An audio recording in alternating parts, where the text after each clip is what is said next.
এই যে খেলাপি ঋণ আপনার, এটা দুইভাবে হয়। একটা হলো সত্যি সত্যি সে খেলাপি, আরেকটা হলো ইচ্ছাকৃতভাবে খেলাপি।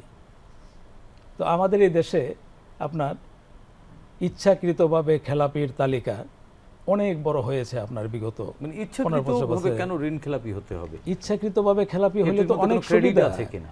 অনেক সুবিধা, তো ক্রেডিটের চাইতে সুবিধাটা বেশি। সে তো ঋণটা নিয়েছেই আপনার নিজেকে খেলাপি হিসাবে প্রমাণ করার জন্য। আচ্ছা, তার কারণ হলো, ধরুন একটা গ্লাস ফ্যাক্টরি করবেন, আপনি ঋণ নিয়েছেন ব্যাংক থেকে 100 কোটি টাকা।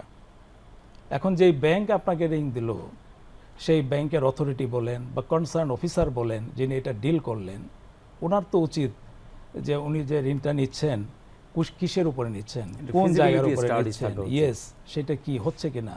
আমরা কি আদৌ সেখানে যাচ্ছি? আমরা কিন্তু যাচ্ছি না। আপনি টাকা নিয়ে কি করতেছি, 100 কোটি টাকা নিয়ে আমি কিন্তু জায়গা কিনতেছি অন্য জায়গায়, কিনে বাকি টাকা আমি বাইরে পাঠিয়ে দিচ্ছি। ঋণ একটা মনিটরিং এর তো রেওয়াজ আছে। না না, রেওয়াজ আছে, কিন্তু ইমপ্লিমেন্টেশনের ঘাটতি আছে তো আইনের। কেন এই ইমপ্লিমেন্ট ঠিক আছে। করেনি কেন বিগত সরকার? ইমপ্লিমেন্ট করে নাই কেন? বিগত সরকারের চোখের সামনে আপনি দেখতেছেন, সারা দেশবাসী জানে, লক্ষ লক্ষ কোটি টাকা পাচার হয়ে গেছে। 35,000 কোটি টাকা সালমান এফ রহমান নিয়েছেন, দেখেছেন আপনি। এস আলম গ্রুপ 25,000 কোটি টাকার উপরে পাচার করেছে। ঠিক আছে, কোনো জবাবদিহিতা আছে মনে করেন? পেয়েছেন মানে কোথাও? এটা কি এই ইচ্ছাকৃত ঋণ খেলাপিরাই কি পাচার করবার জন্য এটি করেছে? যারা এখানে ঋণ নিয়েছে তখন বা তৎকালীন সময়ে বা এখনও যারা নিচ্ছে মনে করেন, তারা তো এই ঋণটাকে নিয়ে যে পারপাসটা দেখিয়ে মনে করেন ঋণটা আপনি গ্রহণ করেছেন, আপনি তো এই পারপাসটার উপরে কোনো কাজ করছেন না। আপনার পারপাস তো অন্যটা, আপনার ইন্টেনশন তো অন্যটা। হ্যাঁ, ওনাদের ইন্টেনশন কি ছিল আসলে?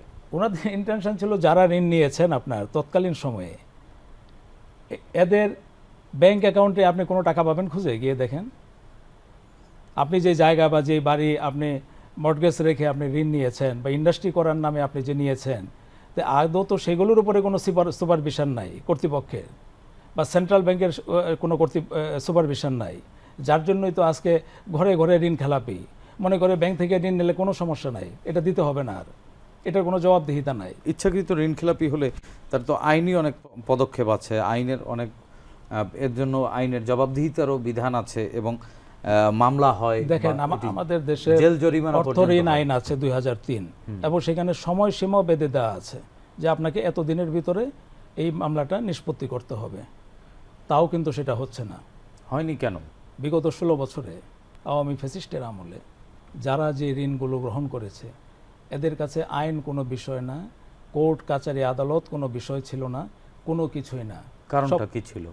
কারণ তারা যেখানে একটা আওয়ামী লীগ আছে মনে করেন, সেখানে সে যদি কোর্টে থাকে তাহলে সে ভাবছে যে এই কোর্ট আমার, এই জাজ আমার, এই ম্যাজিস্ট্রেট আমার, এই পুরো কোর্ট আমার। তাদের ধারণা ছিল এরকম ফ্যাসিস্টদের, আওয়ামী লীগের, এবং সেখানে কথা বলার কারো সাহস নাই মনে করেন।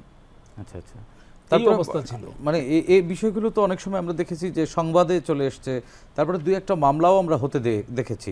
এই মামলাগুলো আসলে অধিকাংশ মামলা আবার বিচারের মুখ দেখেনি। না, এর মাধ্যমে কি এক ধরনের বৈধতা দেয়া হতো কিনা? শেখ হাসিনা বলেন বা তার দূষররা বলেন, যারা এই ঋণ নিয়েছে তাদের কাছে কোর্ট কাচারি আদালত মামলা কোনো কিছুই তাদের কাছে কোনো বিষয় ছিল না আপনার তখন। জি, ঋণ নিতে পারলাম, এটা আমার গর্ব, মানে নিজের মনে হয়ে গেল, নিজের মনে হয়ে গেল। এই ছিল আপনার আওয়ামী লীগের শাসন। জি রাজন।